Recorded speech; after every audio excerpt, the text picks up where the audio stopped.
e Rodrigo Cândido Rodrigues, os convidamos para o auditório. Muito obrigada. E convidamos as servidoras da Secretaria de Saúde do TRT de Minas, Luciana Xavier Passeado e Fernanda Freire Fonseca, para nos falarem sobre os riscos para a saúde na atividade da magistratura no TRT de Minas. Muito obrigada, doutor. E registramos também a presença da secretária de Saúde, Fabiana de Oliveira Vasconcelos. Obrigada.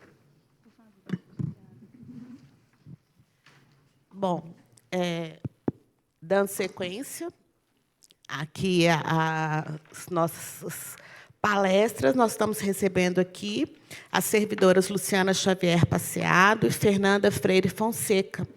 E vou deixar que elas mesmas se apresentem.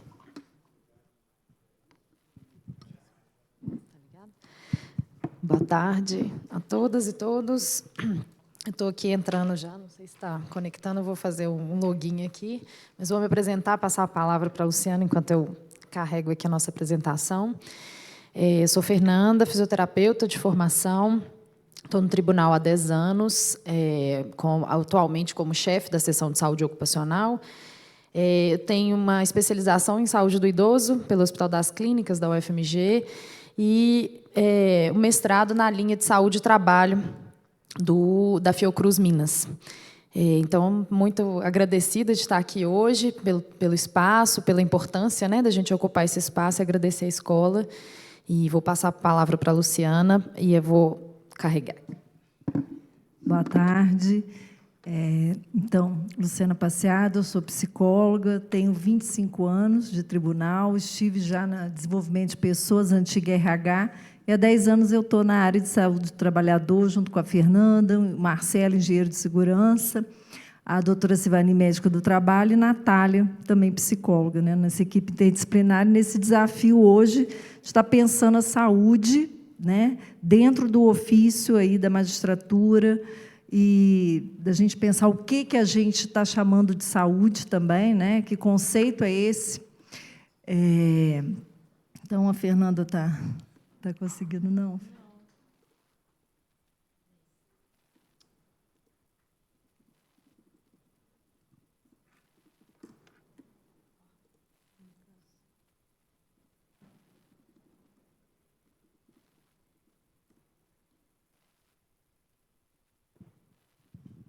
Bom, enquanto a Fernanda coloca aí os slides para a palestra, eu gostaria de falar um pouquinho sobre a minha experiência com o setor de saúde do TRT3. Né? O ano passado, em que eu fiquei afastada, eu tive o acompanhamento da psicóloga Malu, que é uma pessoa maravilhosa e que tem muita noção das questões dos magistrados, que eu acho isso muito importante, né? Que seja um profissional que tenha noção de como funciona o nosso trabalho, como nós atuamos, quais são as questões da instituição. Né? E fui muito bem atendida lá, e era para ser um atendimento emergencial, né? Mas eu falei que eu só ia largar quando eu tivesse alta. Então, demorou um pouquinho. E também os médicos do setor de perícia, que foram extremamente atenciosos, extremamente generosos e conscientes, não apenas do estado em que eu estava naquele momento, mas da implicação do meu retorno. Né? Eu fui removida no meio da minha licença, né? Eu pedi remoção, e foi uma preocupação muito grande para eles. Então, não tive a oportunidade, doutora Fabiana, de fazer esse agradecimento. Né? Então, estou aproveitando aqui hoje que tive esse tempinho para parabenizar realmente o setor de saúde e agradecer tanto a psicologia como a medicina.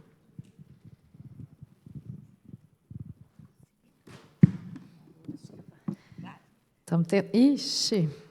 Espera aí, gente. Cada hora é uma coisa, né?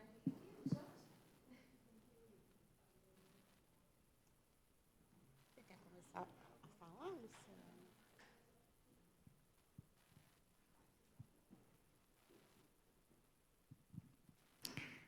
Bom, enquanto a Fernanda vai abrindo, né, a apresentação, como eu estava dizendo, esse conceito de saúde que a gente se baseia é do Canguilhem, né? E ele traz, na sua obra, na sua tese de doutorado, Normal Patológico, essa ideia de que a saúde ela é um processo vital tanto quanto a doença. É em função da vida que nós adoecemos, por mais contraditório e paradoxal que seja. E não é um lugar que a gente chegue de saúde, agora somos saudáveis, agora nós estamos, né, na nossa plena capacidade, na nossa potencialidade. Ela é uma ação. Então, a gente queria pensar a saúde para além desse modelo biomédico, além das práticas, né, de atividade física, de boa alimentação, do sujeito com um certo, né, que o Bill Churran vai chamar de um vitalismo, essa questão mais do fitness, sabe? E nós vamos pensar ela dentro de um modelo biopsicossocial.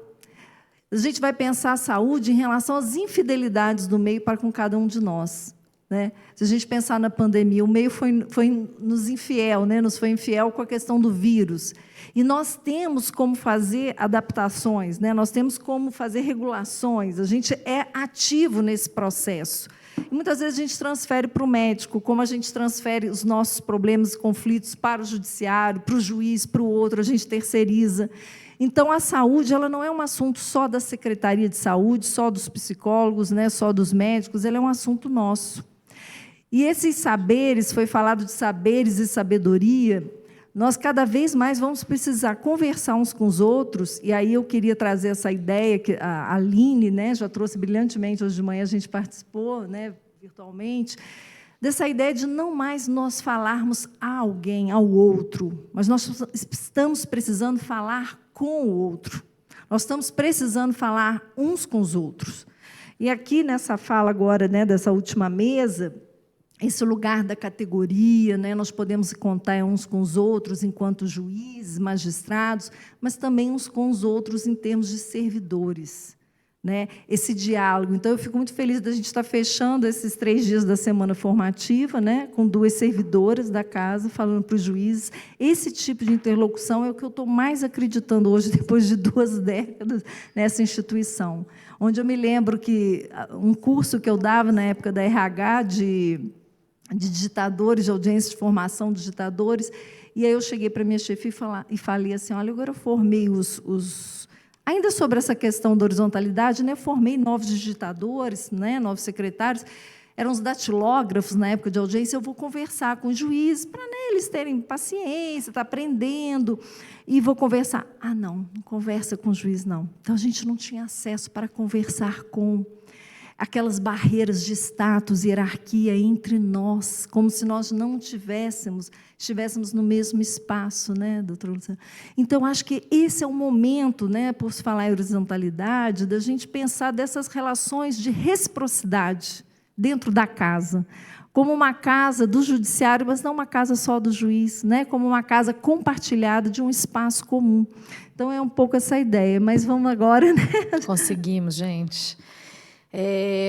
Então, a gente, nesses desafios todos, né, que a Luciana já começa a introduzir, a gente vem para trazer alguns resultados de um trabalho mais atual, mais recente, né, que foi feito aqui na saúde ocupacional, na Secretaria de Saúde, em que a gente vai discutir e conversar sobre os riscos e possibilidades para a saúde na atividade de trabalho da magistratura no TRT3.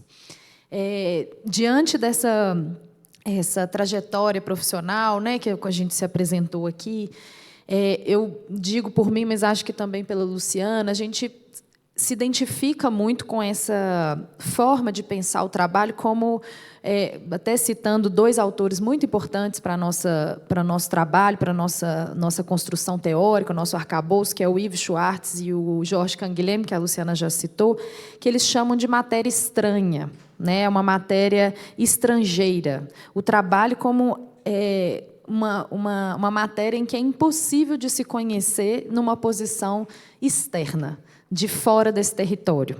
Então, essa perspectiva, ela vê o trabalho como algo em movimento, constante, o trabalho vivo. Acho que vocês trouxeram isso aqui também nessa mesa anteriormente, né?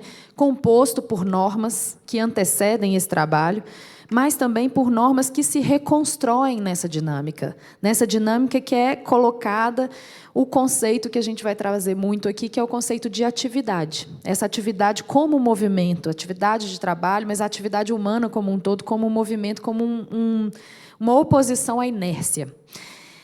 Essa forma de pensar, ela leva a nós, pesquisadores e profissionais da saúde ocupacional, para um lugar que até o Yves Schwartz chama de desconforto intelectual, que é um lugar de desconforto porque a gente reconhece os limites de todos os conceitos, dos conceitos científicos, das metodologias de avaliação, como as que a gente vai usar aqui, vai apresentar aqui, nos faz reconhecer os limites também das disciplinas acadêmicas, né, como todas como importantes e necessárias, mas nenhuma suficiente, sozinha, somente, frente a esse objeto complexo, dinâmico, vivo, né, que é a atividade de trabalho.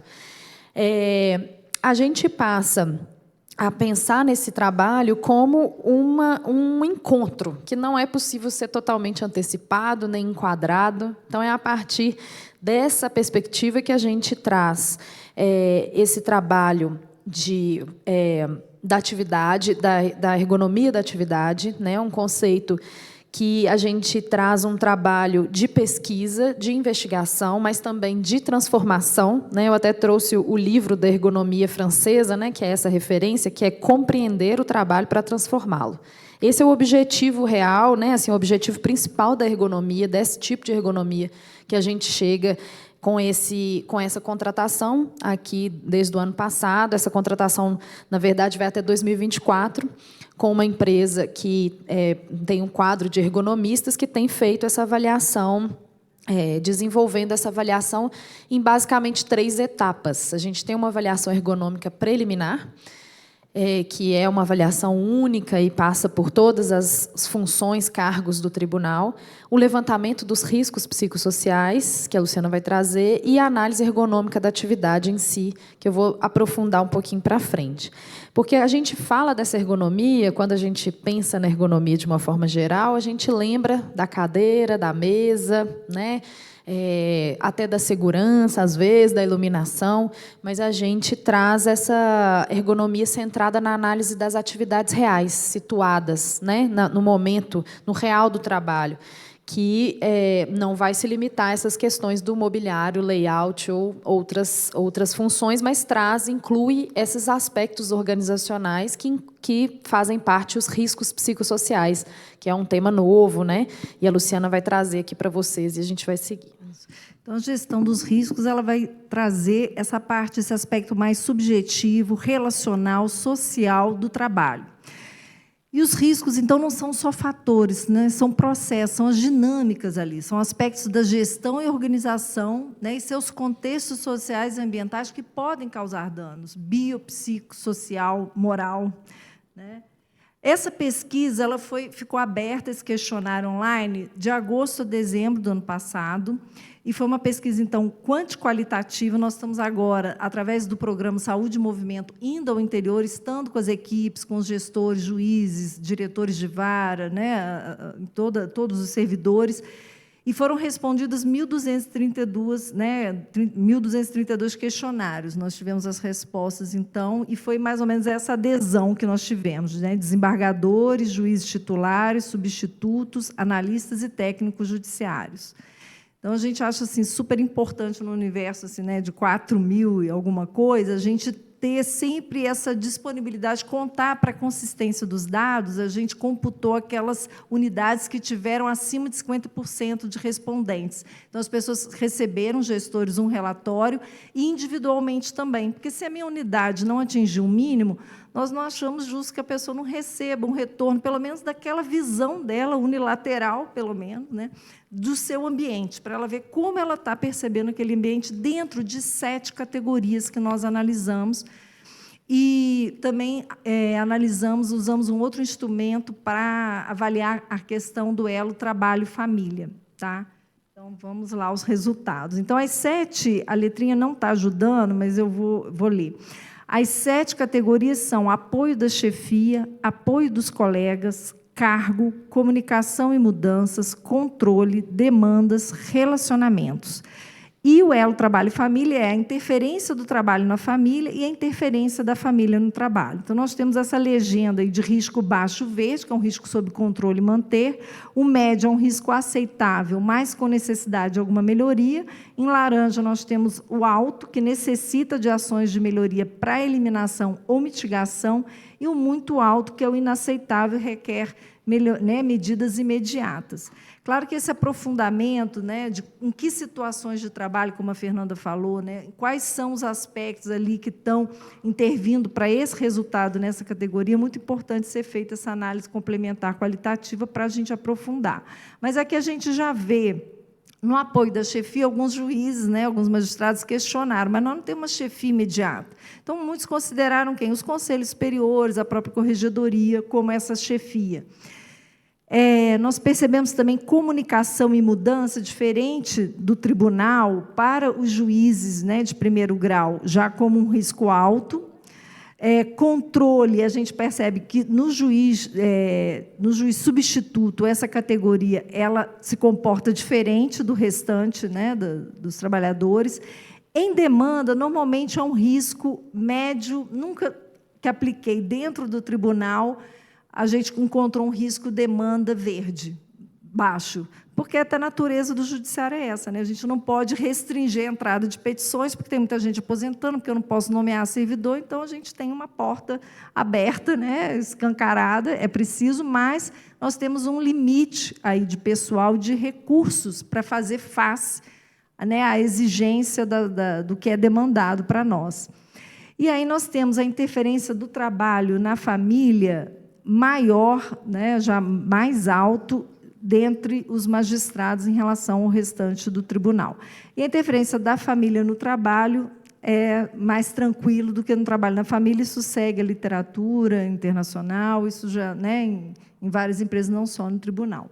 Então, para a gente agora entrar mais no significado dessas categorias, para a gente entender demandas, são aqueles aspectos relacionados à carga de trabalho, à organização, ambiente de trabalho, inclui exigências relacionadas à produtividade, metas individuais e coletivas. Então, uma fala, a gente toma esse cuidado de não identificar, aqui as falas a gente recortou só dos magistrados. Nos finais de semana, mesmo quando não trabalho, o que ocorre com frequência, há sempre a sensação de que deveria estar trabalhando. Então, essa sociedade aí da hipervigilância do próprio indivíduo, sendo a pessoa que cobra, que faz essa supervisão, não precisa mais de uma coerção tanto externa, para a própria pessoa já se cobra. O controle mede a influência do trabalhador no processo de trabalho, seu grau de liberdade, controle, autonomia. E se a pessoa não tem o controle que ela espera e outros estabelecem o ritmo, é claro que isso acaba se constituindo um fator estressor, que a gente entende que os riscos psicossociais são os fatores ligados a risco para estresse ocupacional e adoecimento no trabalho. Então, seriam as causas primárias estariam na gestão e organização do trabalho. Então, aqui, o trabalho do juiz é solitário, árduo e sem tréguas. O tempo é ditado pelo volume de trabalho, não pelas minhas escolhas. A responsabilidade e a cobrança de metas no trabalho do juiz nos esgota emocional e mentalmente, muito difícil. E vivo um paradoxo, que é como valorizar o trabalho humano quando o meu próprio não é valorizado. Então, aí a gente pode pensar até numa identificação com o jurisdicionado, quando ele tem os seus direitos desrespeitados, e também no juiz, nesse duplo papel, enquanto também gestor da organização do trabalho do seu local, da sua unidade, da sua vara de trabalho. Então, como que é esse impacto de um juiz que se sente assim, esgotado, física e mentalmente? Como que essa relação vai se estabelecer e que tipo de fatores de risco ele pode acabar expondo àquelas pessoas com as quais ele trabalha? Apoio da chefia é o apoio, reconhecimento e feedback por parte dos superiores hierárquicos, bem como suporte adequado e os recursos fornecidos pela empresa por parte da gestão para resolver os problemas durante o desenvolvimento do trabalho. Então, aqui a fala do juiz, como superior hierárquico, aqui tem em mente principalmente o CSJT, que tem imposto exigências sem sentido, sem diálogo com a base, improdutivas, com fiscalização excessiva e tratando o magistrado como incapaz de gerenciar seu próprio trabalho, em especial no que toca à atividade presencial e telepresencial. Então, uma das hipóteses foi realmente esse retorno, né, da pandemia, essa exigência dos trabalhos presenciais, das audiências presenciais, em tantas vezes na semana, quer dizer, a inflexibilidade disso foi algo que a gente acompanhou e viu como é uma questão, né, para os magistrados, também para os servidores, e essa sensação de eu não participo das metas, eu não posso, não sou ouvida em relação ao que eu penso disso, esses constrangimentos institucionais, essas injunções, elas afetam também essa percepção não só de apoio, né, para quem, né, quem vai nos ajudar, né? Então, como foi dito na mesa anterior, não vai vir ninguém, né? Nós estamos aqui por nossa conta e vamos ter que administrar isso com a ajuda uns dos outros. E aí a gente entra na questão do apoio dos colegas. Eu estive, a Secretaria de Saúde participou do Singesp em 2019, e eu estou assim, eu até comentei com o Fernando como é estranho ver esse auditório assim vazio. Claro que a gente, quando pensa nas atividades telepresenciais, a gente dá tanta ênfase à questão da logística, né? É muito mais fácil, a gente se organiza com as atividades da vida pessoal, com as atividades do trabalho jurisdicional, mas como a gente percebe também um certo empobrecimento, um esvaziamento dessas redes de solidariedade, do encontro, do olho no olho, disso que não se contempla plenamente nas atividades à distância, remotas.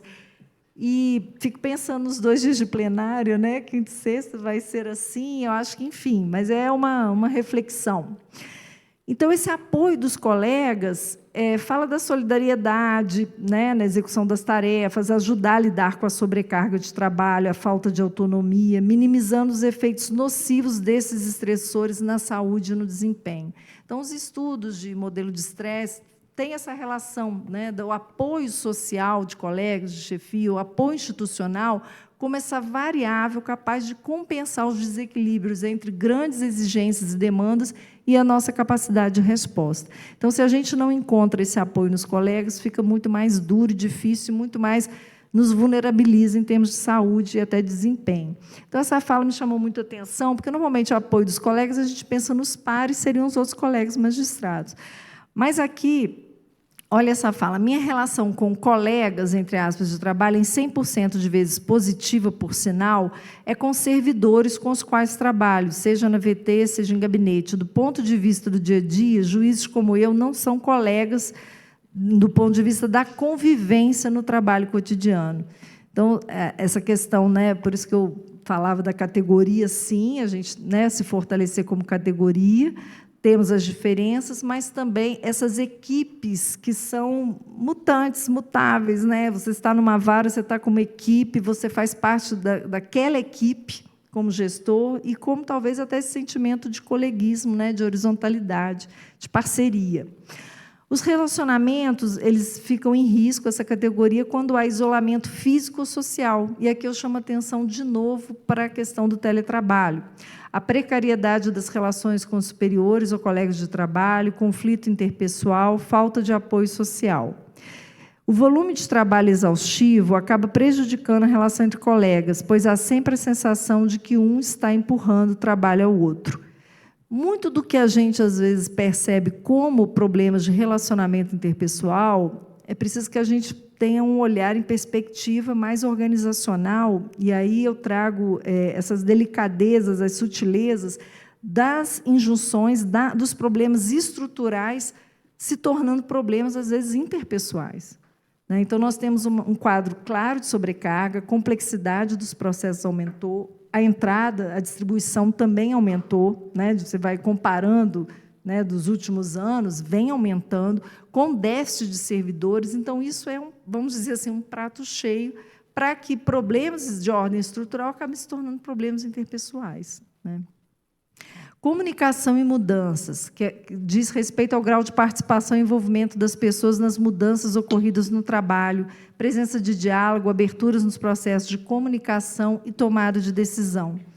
Por que obrigar o magistrado / servidor ter que estar presencialmente, semanalmente na vara, distante de sua família e filhos, se o mesmo trabalho poderia ser executado até com mais produtividade, remotamente, e sem justificativas plausíveis, pois a pandemia demonstrou que o trabalho remoto pode ser exercido tranquilamente, por vezes até com maior produtividade, mas os órgãos de controle parecem ignorar isso, passando uma imagem de perseguição, o que desmotiva e adoece. Então, essa percepção da comunicação de cima para baixo, unilateral, impositiva, pouco deliberativa, é algo também que nos constrange enquanto trabalhadores e dificulta as negociações, né? E aí, pensando realmente nesse duplo papel, até que ponto aquelas diretivas que são mais locais, que dizem respeito à minha organização, do meu local de trabalho, são comunicações compartilhadas, tem reciprocidade, há esse espaço da escutativa, como a Aline falava, enquanto gestores nós temos propiciado isso, ou nós acabamos reproduzindo essa sensação das imposições, dos constrangimentos para as nossas equipes. E a interferência do trabalho na família, que também foi um dos fatores mais altos, quando você olha os riscos mais prevalentes dentre servidores, a interferência do trabalho na família é um deles. Ouço a toda hora reclamações de marido e filha, no sentido de que estou sempre trabalhando, inclusive à noite e em finais de semana. Então, esse conflito entre os diferentes papéis que nós desempenhamos na nossa vida. Essa dimensão ela refere-se à constante interferência das demandas do trabalho nas relações, em termos de tempo, atenção, energia. Eu lembro de uma juíza, uma vez, contando que eu estava numa festa, e a filha dela estava, e ela está conversando, eu falei, mãe, vamos embora. E ela conversa, mãe, vamos embora. Aí chegou lá pelas tantas, ela estava, espera aí, peticiona que depois eu olho. Aí ela parou, levou um susto, peticiona, falando para a filha dela. Então, como que é isso? Eu acho que a gente teria, todos nós, inúmeros casos disso. Eu vou só passar os exemplos, assim, até por causa do nosso tempo, que está todo embolado, de formas como a gente utiliza esse tratamento desses dados dos riscos psicossociais. Como a gente disse, esse contrato ainda não finalizou essa coleta, apesar dos riscos a gente já ter finalizado o levantamento, mas é um trabalho em que a gente quis adiantar pela importância de estar aqui no Singesp e trazer esse assunto aqui para os magistrados, mas a gente tem uma série de formas de análise e discussão desses dados, que levam a gente a possíveis conclusões, debates, e às vezes até perguntas mesmo, Como eu disse, do desconforto intelectual, às vezes essa análise ela vai gerar perguntas para que a gente construa junto reflexões, Então, para finalizar, eu queria trazer algumas reflexões dessa análise mais qualitativa que a gente tem feito. Tem uma segunda parte. Então, a magistratura, eu coloquei aqui, a magistratura unida, no sentido dessas questões estruturais interferindo nos nossos relacionamentos. Então, essa resolução do CSJT, por exemplo, que fala da remuneração, com a participação em colegiados, dos magistrados, da questão das metas de produtividade, então, por exemplo, conflito entre meta do juiz substituto, que é não atrasar a sentença, e do juiz titular relativo ao cumprimento das metas nacionais. Então, são questões para a gente pensar. Pauta tripla em algumas varas para cumprir as metas, sobrecarregando a secretaria. Então, como que a gente, dentro dessa sensação assim, do poder de agir muito limitado, como que nós nos engajamos e nos posicionamos diante disso que está para além de nós, que a nossa latitude de decisão é tão pequena. E aí a gente tem também esse filósofo camaronês, o Aquiles Mbembe, é um nome difícil, ele diz no livro Política das Inimizades, em toda essa reflexão que ele faz, os processos de colonização, democracia do futuro, do pós-colonialismo. Então, eu recolhi essa frase, eu achei muito interessante, ele falando, é possível uma outra política do mundo que já não se assente necessariamente na diferença ou na alteridade, mas em uma certa ideia de semelhante do que há em comum? Nós estamos muito nessas políticas afirmativas identitárias, tentando dar voz e vez aos grupos minoritários, mas a gente está sempre numa relação, às vezes, de oposição, quando essas questões se colocam, como assim, eles e nós. Né? As diferenças, quando são hipervalorizadas, acabam se tornando também focos de discriminação. Então, será que nós estamos condenados a viver expostos uns aos outros, às vezes dentro do mesmo espaço? Será que nós nos constituímos em risco psicossocial uns para os outros? Né? Então, é uma coisa para a gente pensar, principalmente nesse momento que o Judiciário quer combater assédio moral, discriminação, pensar no assédio moral organizacional. Acho que é muito importante a gente começar a se ver, não só numa perspectiva da alteridade, mas pensar em pontos de semelhança e nesse espaço comum, né, compartilhado. E aí eu fico vendo essas modalidades de organização do trabalho atuais, que induzem também ao isolamento, as questões tecnológicas, e como construir o laço social num espaço-tempo cada vez mais fragmentado, sem vivermos juntos. Né? Essa reflexão que eu fazia também até do próprio Singesp. São tão poucos os espaços de encontro que eu fico pensando, né, uma semana no ano e a gente poder se organizar para estar junto. Ah, mas a gente pode fazer tudo, dá para discutir, dá para participar pelo chat, mas não dá para fazer um happy hour, né, doutora? Hoje tem, mas vamos ter que vir para cá, vamos ter que encontrar, não é? Então, assim, tem limites, né? O que eu quero dizer é que são limites. E uma coisa que me tocou muito foi que o doutor ele citou essa frase do Nietzsche, e me toca muito, porque é a questão do sentido. Eu até esqueci na apresentação, eu sou logoterapeuta, e a logoterapia análise existencial ela trabalha muito com essa frase na perspectiva do sentido do trabalho. Então, essa imagem, né, da justiça aí sendo, né, vilipendiada de alguma forma, o trabalho que tem sentido é aquele que é aceitável moralmente e socialmente responsável. E aí uma fala de um juiz: não existe mais autonomia na gestão da unidade judiciária quanto ao trabalho local. Então, nós estamos com tantas participações em comitês, né? Nós temos 40 colegiados temáticos, então os juízes estão participando, né, junto com os desembargadores, de muitas das pautas da administração, né, da área judiciária também. E eu fico pensando que esses espaços de interlocução, de troca, de cooperação, eles são muito importantes e a gente talvez pensar que uso nós estamos fazendo. Né? É mais um trabalho, é mais um desgaste, mas pode ser também uma saída, né? Uma alternativa. E, então, esse sentido para a logoterapia é o para quê e para quem nós trabalhamos. Né? Resgatar esse sentido de missão. Achei muito bonita essa fala, né, do juiz, até recolhi. Tenho muito orgulho do nosso trabalho e sou muito feliz. Então, essa felicidade, essa autorrealização no trabalho como um efeito colateral de um trabalho realizado com sentido. Será que eu sinto que o meu trabalho, né, judicial ele faz diferença na vida dos jurisdicionados? Né? Será que eu sinto que eu tenho uma autonomia, eu faço diferença? Né? Então, são algumas questões que eu queria trazer. E, por último, pensando nessa linguagem, né, alienante que foi dito de manhã, pegar esse sentido também, né, desse alienante, no sentido do alienado, do alieno, né, do alheio, do que é diferente, do que é estranho. Então, acho que a gente se estranha, a gente tem os embates, tem os conflitos, mas a gente não se distanciar, né? A gente buscar, nesse desafio que é fazer justiça hoje, no mundo como está, né? com as dificuldades do judiciário, e a gente não desistir, não só do nosso sonho, do trabalho, dos sonhos, mas não desistirmos uns dos outros, por mais difícil que seja, às vezes, incorporar essa diferença, né, algo que é alienante, que é estrangeiro, mas que é familiar, né, o estranho familiar. Né? Mas é isso, vou passar a palavra para a Fernanda.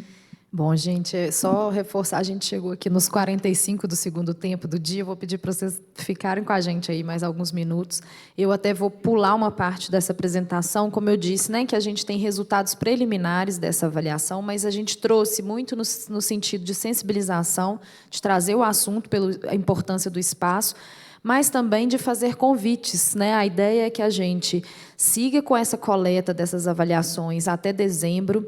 Então, depois, né, vou deixar no Moodle lá as informações para a participação da avaliação. E a nossa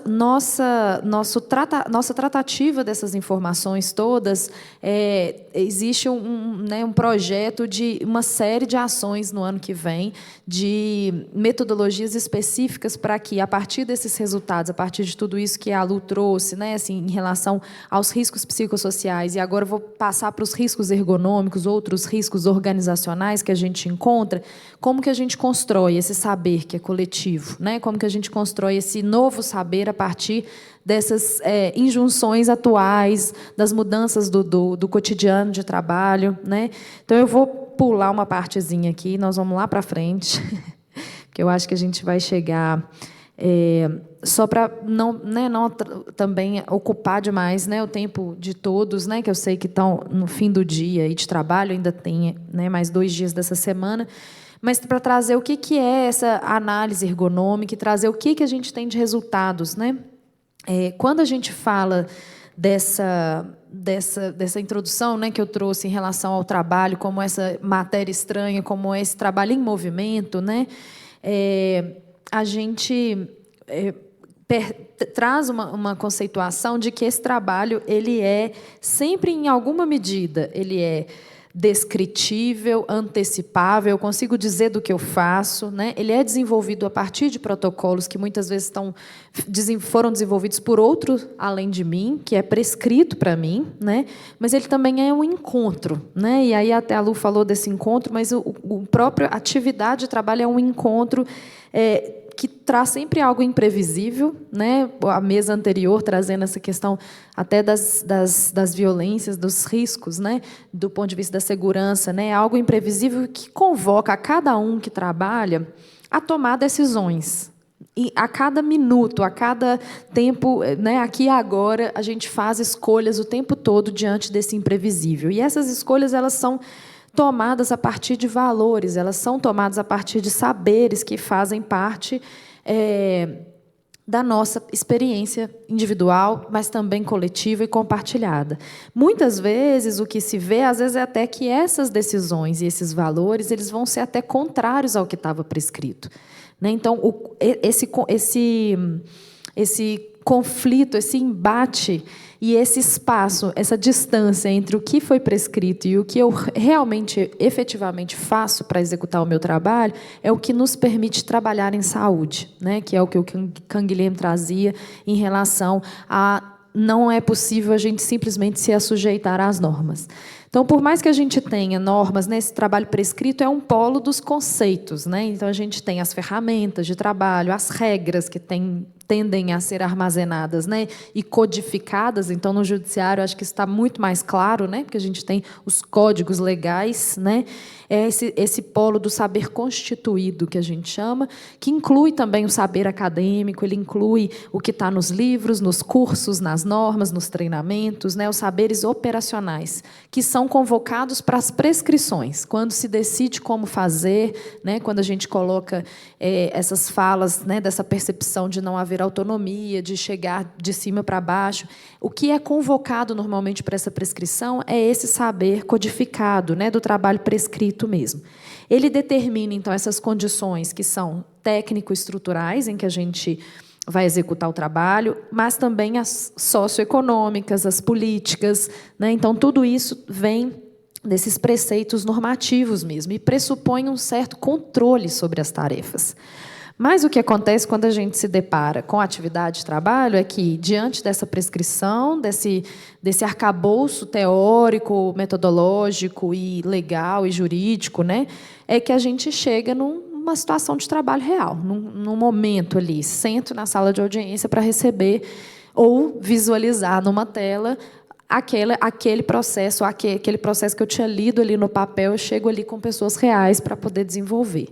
Então, esse polo em que a gente transforma e gera e regenera dinâmicas, né, nessa dimensão do cotidiano, do ao vivo, ele é um polo do saber da experiência. É aquilo que a gente vai chamar realmente dessa atividade em si, que é o que a gente busca com esse trabalho de avaliação, né? Então, é o que realmente se efetiva na execução do trabalho mediante essas condições concretas que se apresentam na situação laboral, né? Então, Isso traz para a gente o trabalho real, né, uma outra necessidade, um outro saber, que é o saber que a gente chama de investido, que é esse saber da experiência, né, que é um resultado de uma história individual. Né? Então, a gente tem experiências profissionais diversas. A gente esteve recentemente com o treinamento de integração dos novos juízes, né? Estou vendo uma das colegas aqui, que a gente perguntou um pouco sobre isso, né? De onde vocês estão vindo, qual é a experiência que vocês trazem de formação e de própria atuação profissional, né? Como que isso também entra. E é sempre singular, e que vai remeter realmente a valores, achei que tinha desligado, desculpa. Remeter a valores, a própria personalidade de cada um. Esses saberes, a gente pode dizer que eles são também os saberes do viver comum. São esses saberes, valores, né, ligados a esses valores, que tipo de construção que eu quero fazer, né, coletivamente, que é como a Luciana trazia aí.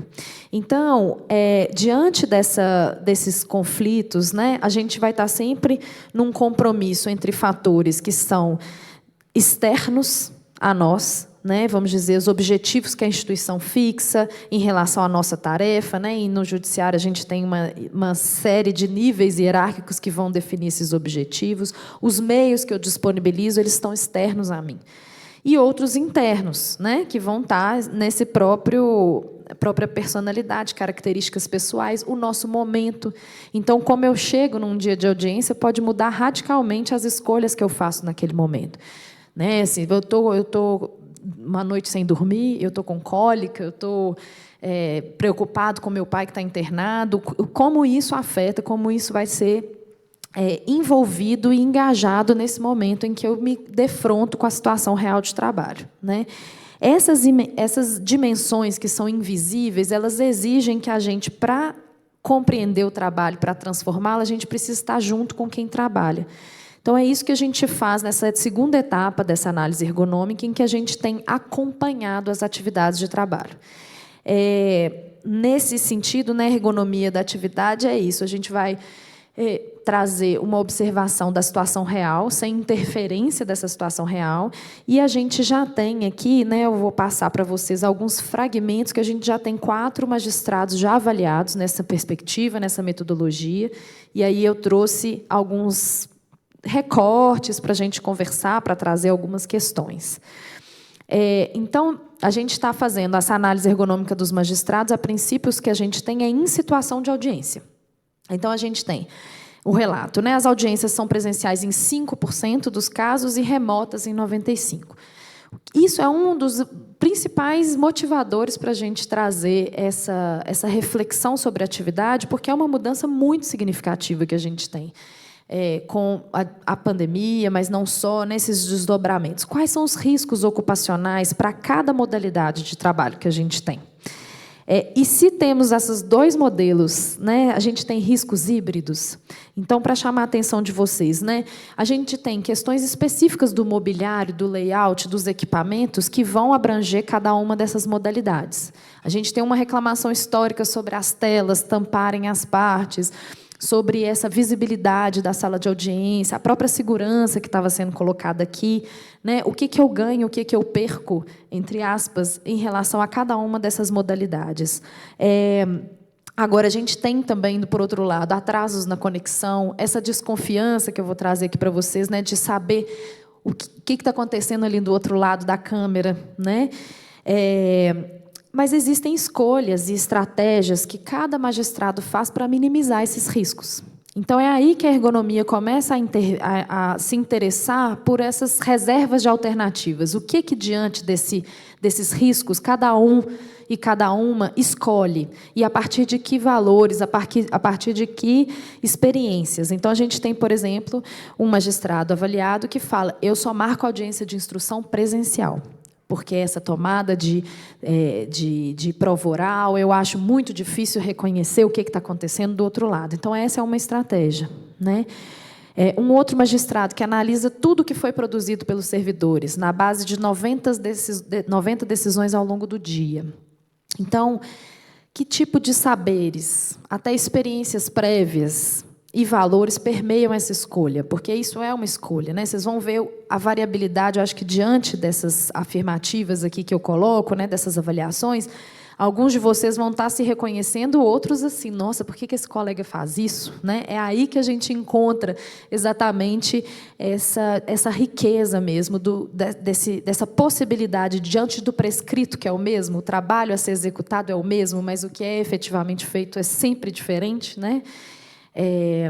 Existe uma grande dificuldade do acesso das partes nas audiências virtuais. Então, um dos magistrados relatou que um colega fez um vídeo tutorial. Eu até queria saber, vou pesquisar quem fez esse vídeo, se esse vídeo é compartilhado, se vocês conhecem, se isso é algo que institucionalmente a gente pode divulgar.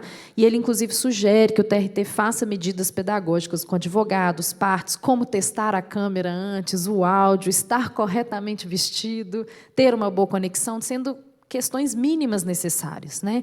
E aí eu acho que chama atenção também para o que a Luciana trouxe dos colégios temáticos, né? Isso é uma articulação da OAB, SECOM, administração, né? Como que a gente pode construir juntos essa possibilidade de uma nova ferramenta, vamos dizer, de trabalho, né?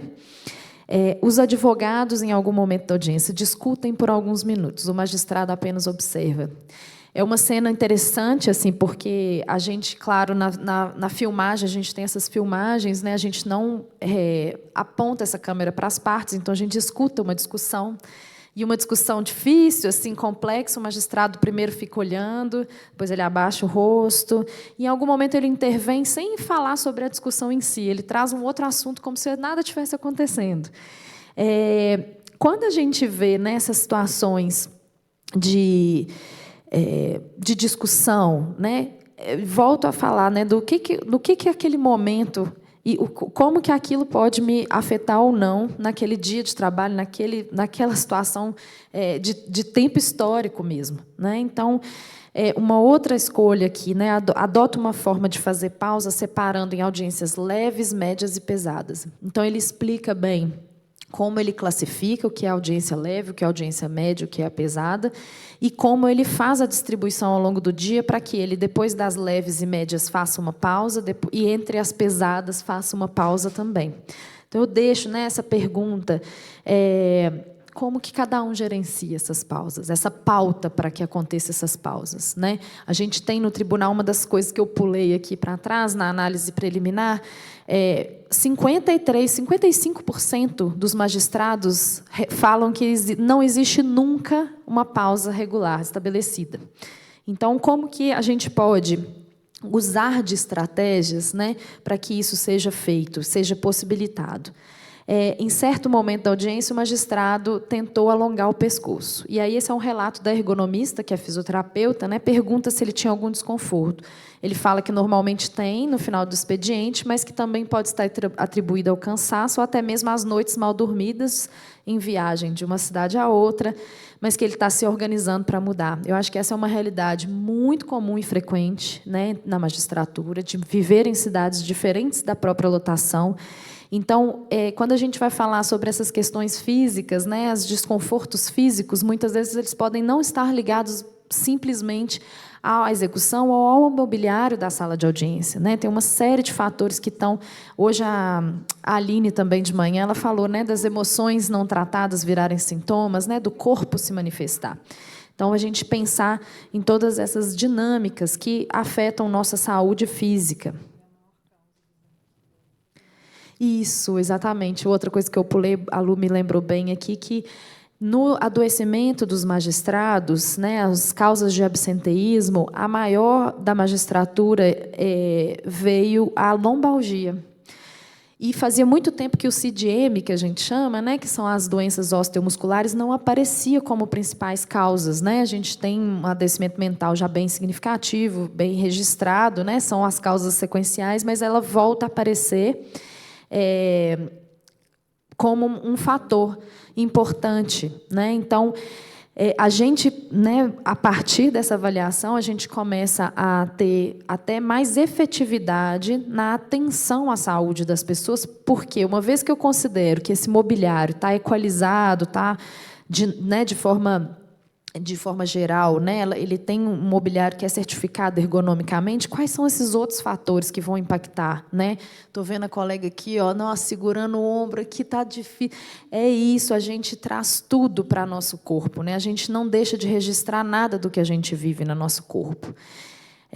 Mas, seguindo aqui, é isso, gente, eu vou colocando mais perguntas do que respostas, algumas pontuações, né? Eu acho que a gente veio muito no intuito também de dar subsídios, dar pontos de reflexão para que nas plenárias isso possa aparecer, né? Mas a gente fica também à disposição, a gente ainda tem muito trabalho pela frente, né? Fica de novo o convite para as participações. Em algum momento da audiência, o secretário de audiência faz uma observação sobre o valor. E isso trouxe para a gente assim, uma ideia muito interessante, assim, quais são os caminhos e possibilidades possíveis, aparentes ou invisíveis para essa parceria de trabalho, né? Porque é uma parceria simbiótica, vamos dizer assim, né? Do magistrado e o secretário de audiência ou a secretária de audiência.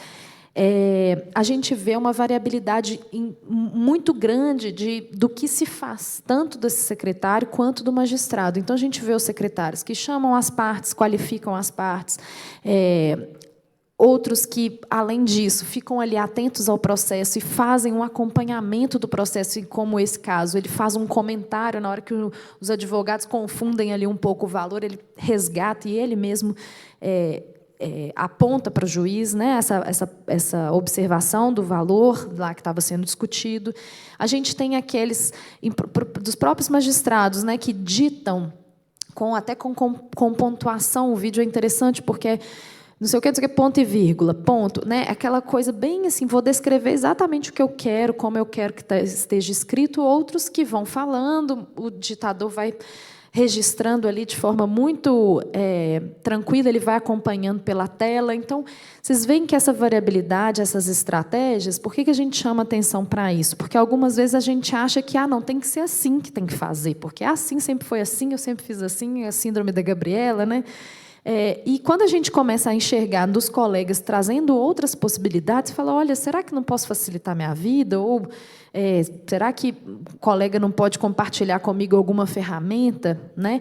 A gente tem um magistrado, por exemplo, que durante a audiência ele vai digitando, porque ele vai encaminhando pelo WhatsApp para os assistentes em tempo real algumas observações, para que isso já seja, né, colocado nas minutas, discutido nos processos. Então, uma outra forma também, né, uma outra dinâmica mesmo de acompanhar. Então, se relata muito desgaste mental por causa das intransigências e arrogância dos advogados. Acho que essa mesa aqui anterior já trouxe tudo, né? A gente viu várias interrupções, enquanto, por exemplo, o magistrado ditava, ele considera, né, no final, na conversa, ele considera essas interrupções inerentes, mas o quanto que essas intransigências, né? Quais são as estratégias adotadas? Então, a gente vê, por exemplo, possibilidade de eu vou ignorar, igual eu estou vendo a discussão lá, os dois batendo boca, eu vou fingir que eu não estou vendo. Eu vou também ser intransigente e arrogante, eu vou gritar mais alto diante daquela discussão ou diante dessa falta de respeito, né? Eu vou sensibilizar. Então, lembrei de um exemplo. Quando a gente instalou um software de alerta de pausa nos computadores do tribunal, isso sei lá, já vai para 8 anos, talvez, essa experiência, né? essa ferramenta. E uma juíza, uma magistrada e a sua secretária de audiência do interior colocaram esse software para adicionar no computador que transmite para as partes. Então, elas perceberam que os advogados começavam, nossa, doutora, você vai pular a pausa de novo, hein, gente? Vamos acelerar esse negócio aqui. Como é que eu faço essa sensibilização a partir, às vezes, de uma ferramenta que é minha, né? E aí se chama atenção também para essa dificuldade de chegar à real verdade dos fatos, né? Então, isso é uma discussão, né, que tem vindo com as audiências virtuais, né? Não sei se as partes estão sendo preparadas, se ela está sozinha, se ela está ali num ambiente isolado. Em um dos vídeos, eu achei muito interessante, porque o antigo gestor do reclamante está lá ainda funcionário da reclamada e ele pergunta o que ele fazia. E a minha sensação, só ouvindo, é que ele estava lendo uma coisa. Era para isso aqui, então assim, tinha claramente um preparo ali de uma declaração. E uma outra coisa que me pareceu muito interessante é que ele está trazendo ali o trabalho prescrito. Então, como é que vocês, né, assim, eu trazendo aqui essas reflexões sobre o trabalho prescrito e real da magistratura, mas o papel de vocês, muitas vezes, é entender o que é esse trabalho vivo, o real do trabalho, né, desses reclamantes. Então, como que é complexo isso ser feito de forma virtual, né, e quais são as estratégias possíveis para a gente alcançar isso. E, por fim, no encerramento de uma das audiências, o juiz tenta se alongar um pouco, eu pus entre aspas aqui, porque ele faz só esse movimentinho aqui que vocês estão vendo na foto, ele só faz com, tampei o rosto, né, para não identificar, mas com uma cara de sensação, de cansaço, mas de satisfação, de alívio. Terminamos, foi uma audiência longa, foi uma audiência presencial, no caso aqui, os advogados estavam se levantando, mas eles saem sorrindo, fazendo brincadeiras com o magistrado, sendo que foi uma das que tiveram discussões árduas ali durante a audiência. E aí eu fiquei muito curiosa, assim, como que, em certa medida, a gente vê um grau de encenação daquele ambiente, né? A gente vê que existe ali, até na postura dos advogados, ou hoje eu vou chegar e vou ser o papel do vilão aqui. Eu vou chegar para esse processo e vou falar mais alto, vou bater na mesa. E, na hora que ele sai, ele não é aquela pessoa, é quase que realmente um personagem, né?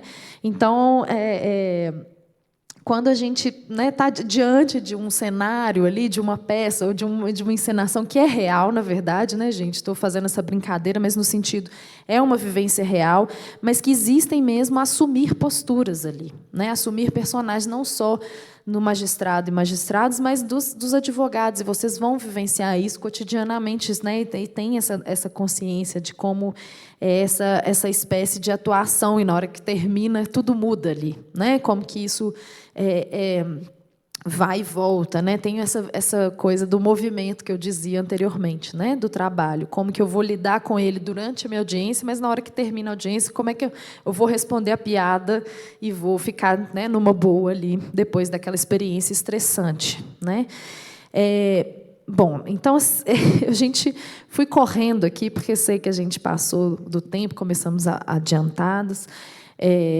Eu queria deixar, né, esse convite, né, esse convite bem reforçado, realmente, de que a gente esteja junto nesse trabalho. Eu trouxe isso mais como uma ideia de apresentar para vocês o que essas ferramentas, o que essas metodologias que a gente né, assim, escolhe e apreende aqui no tribunal para entender o trabalho, quais são as possibilidades que elas nos trazem, tanto para discutir, para refletir coletivamente, para construir novos saberes em relação ao trabalho para a equipe de saúde, mas também para as equipes envolvidas. Então, a nossa ideia do ano que vem é criar grupos, inclusive entre funções específicas, entre categorias, cargos, né, usando essas metodologias a partir dessas análises, em que a gente possa construir mesmo um novo entendimento e novas possibilidades de trabalho diante dos riscos que a gente está conversando, identificando aqui, né? Então, agradecer para quem ficou até o fim aí, que bancou de estar aqui com a gente. Muito obrigada pelo espaço. Também a Escola Judicial, mais uma vez. Doutora Luciana, obrigada. Esse QR Code é da nossa página na intranet. Convido vocês a visitarem. E, né, obrigada pela participação também no chat. Isso aí. E vamos ver, então, né? Ano que vem a gente trabalha mais próximos e continuamos esse trabalho, né, desse desdobramento da pesquisa, dessas pesquisas que a gente tem feito, né? E a gente está à disposição também. Se alguém tiver perguntas, eu estou vendo algumas coisas, mas eu não consigo voltar no chat aqui. Sessões da segunda turma menos estressantes que as audiências, né, doutora Maristela? Boa tarde, que bom que a senhora está aqui. Nossa coordenadora, né, do Comitê de Saúde. Bom, primeiro quero parabenizar pela palestra e pelo tema, que eu acho que é de extrema relevância. Eu respondi esse questionário, não sei se todos os juízes responderam, acho que não, pelo número ali, foi até um número baixo de de respostas, né, eu considero muito importante, porque eu acho que o tribunal tem que ter noção de como está a saúde, principalmente a saúde mental, dos seus servidores, e aí incluídos os juízes, né? Acho, inclusive, tem uma sugestão para a doutora Fabiana, que eu acho que esses grupos, não sei se a ideia é essa, mas de que houvesse grupos realmente que permitissem o trabalho dessas questões, sabe?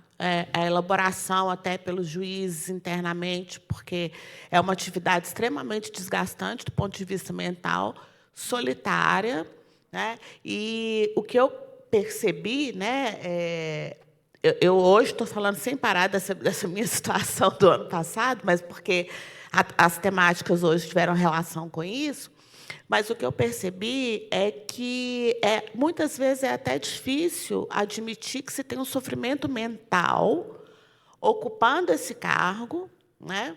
E difícil também passar pelo tratamento que você tem que fazer, que muitas vezes de afastamento total do trabalho, e para você fazer outras coisas, né? Eu lembro que eu falava muito com a Malu, né? Malu, vai viajar. Eu falei, nossa, como que eu vou viajar? Se alguém me vir fora daí, eu estou de licença médica, mas a licença é para isso. Né? E os médicos também dizendo a mesma coisa. Né? A gente até me permite só contar, porque até já tinha conversado com a Fabiana, né? A Secretaria de Saúde como um todo está, né, construindo esses processos de apoio, né, como já vem vindo isso há mais tempo, né? Mas a seção de assistência psicológica está com um projeto novo de apoio a gestores, né, incluindo os magistrados e magistrados como gestores também, para as questões de saúde mental, tanto as próprias quanto as da equipe. Né? E a gente tem um trabalho mais antigo feito no CNJ pelo Dejur, que é o Christophe Dejur, da psicodinâmica, em que essa frase aparece, né? O magistrado que não dá conta, ele não é vocacionado. Um pouco do que vocês conversavam aqui na mesa anterior também, né? O que é, assim, né? Se eu tenho um porquê, eu tenho que estar, né? Eu acho que essa frase tem esses dois lados, né? Eu vou suportar qualquer como, né? Como é que muitas vezes isso pode abrir espaço para algumas pessoas, né? Como a Lu dizia, da autocobrança e tudo, para que não se possibilite a fragilidade, né? Não se dê espaço para essa fragilidade, né? Eu ia até falar dessa representação simbólica da figura do juiz do poder, da autoridade, como uma figura invulnerável, né? Então, admitir a própria fragilidade, a sensibilidade é algo, né? Até eu achei bonito ele falar fofo, né? Alguém tinha sido, porque é uma figura que a gente, né, tende a ver mais como séria, austera, enfim, isso está se modificando, mas esse sofrimento então interditado, né, por essa pressão de ser essa figura potente, poderosa, né, que não pode falhar, que não pode, né, e também por esse lugar de privilégio. Né? Mas está reclamando de quê? Né? Num país como o nosso, então é quase como se fosse, né, um sofrimento, uma expressão interditada, por ocupar um lugar de privilégio, né, do ponto de vista socioeconômico, cultural, por ser essa figura. Então, eu acho que são coisas para a gente refletir. Né? Eu acho que é uma culpa em vários aspectos, né? Também por essa questão. Bom, gostaria de registrar a presença da desembargadora Maristela Malheiros, que eu só vi agora, cumprimentando, boa tarde. E queria saber se algum colega tem algum questionamento, quer fazer alguma manifestação. Eu queria até só complementar aqui esse convite da participação que a doutora Maristela colocou, né? A gente vai colocar no Moodle lá essa possibilidade de participação ainda para análise ergonômica preliminar, né? Que ainda está acontecendo, apesar dos riscos a gente já ter encerrado, chamando atenção para uma contradição que a gente coloca, que a gente percebe, né? Eu, em alguns momentos, acompanhei essas ergonomistas, principalmente no início do trabalho, e a gente presenciou, né, uma magistrada falando: você está doida, eu não tenho condição nenhuma de parar para conversar com você 15 minutos, porque eu não estou completamente atolada. Então, essa contradição de o trabalho acelerado, a gente, né, não ver possibilidades de pausa, de parar para olhar para esse trabalho, sendo que, se a gente não olhar para esse trabalho, a gente não consegue fazer medidas ou possibilidades, criar possibilidades que amenizem isso. Então, essa balança, né, que a gente criar essa possibilidade, né, criar mudanças mesmo no processo de trabalho, né? Como é que a gente pode fazer isso juntos? E a gente tem também refletido nos resultados da pesquisa coisas que vão corroborando, né, as nossas vivências na instituição. Por exemplo, esse estresse foi mais aumentado, né, nesse segmento da magistratura aqui no TRT.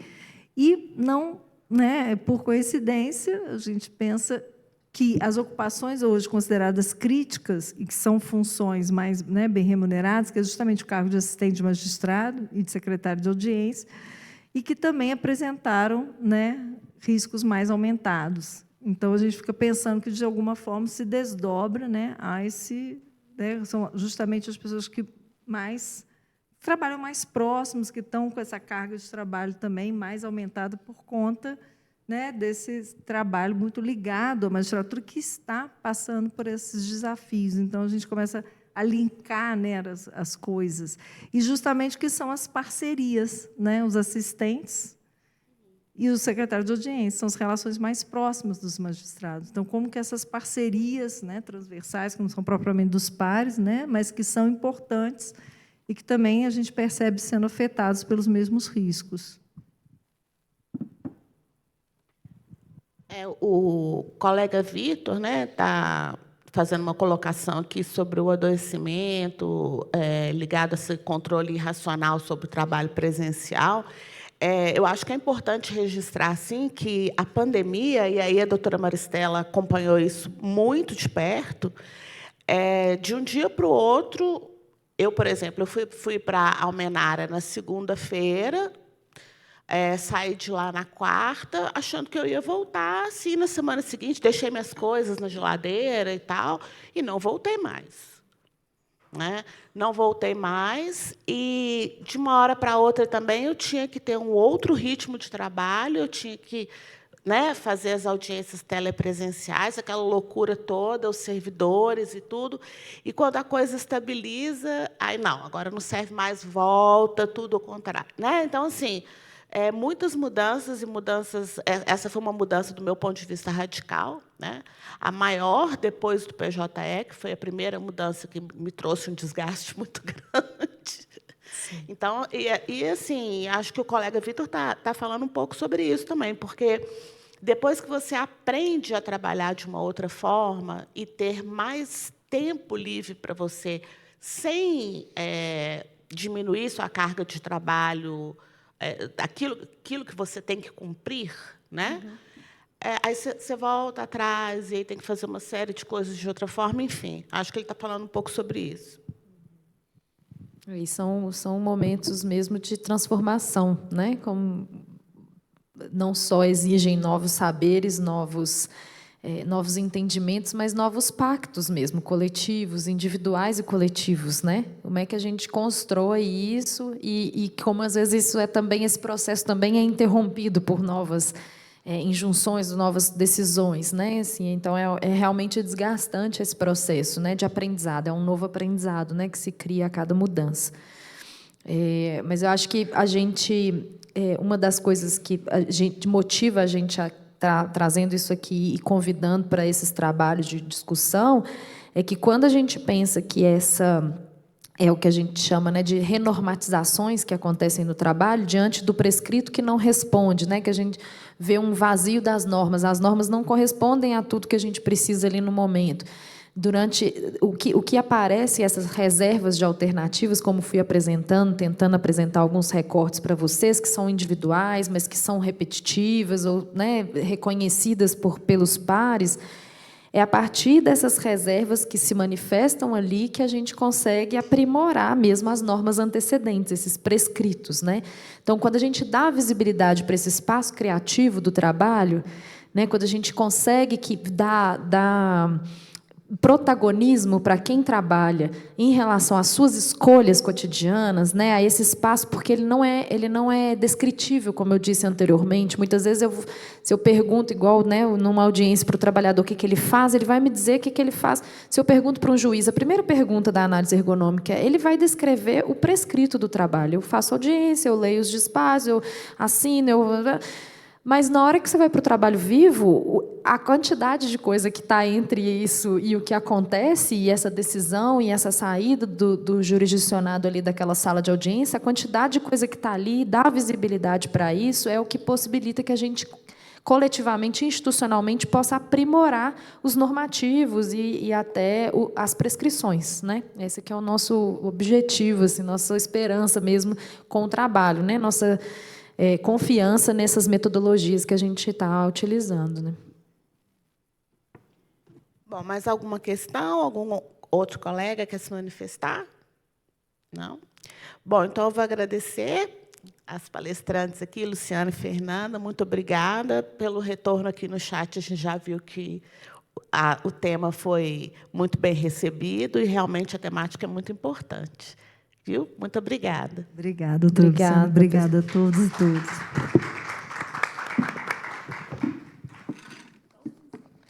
Então, colegas, uma boa noite a todos, até amanhã. E lembrando, a Anaximandre está me pedindo aqui para lembrar que hoje tem happy hour, tá bom? Obrigada, tchau, tchau.